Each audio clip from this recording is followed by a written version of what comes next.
ទីនេះ Newsbox ព័ត៌មានពិតទាន់ហេតុការណ៍សម្រាប់លោកអ្នករុស្ស៊ីចាប់យកភូមិអាឡិចសេវកាក្នុងតំបន់ឌីនីប្រូពេត្រូរបស់អ៊ុយក្រែន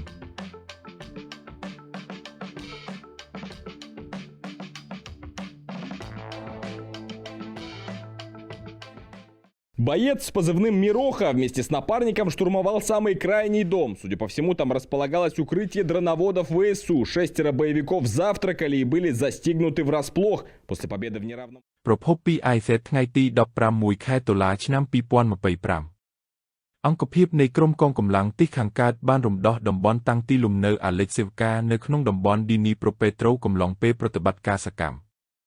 រូបភាពនៃការប្រយុទ្ធកាលពីថ្ងៃទី 15 ខែតុលា ត្រូវបានបង្ហាញដោយក្រសួងការពារជាតិរុស្ស៊ី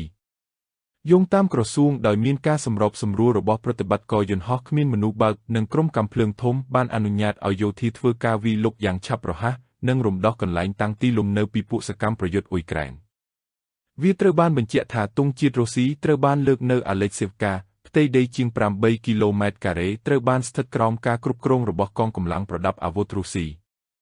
ក្រសួងបានបញ្ជាក់ថាកងទ័ពរុស្ស៊ីបានរំដោះភូមិ Nova Pavlovka នៅសាធារណរដ្ឋប្រជាមានិត Donetsk និង Alexeyevka ក្នុងតំបន់ Dnipropetrovsk នៅដើមថ្ងៃនោះ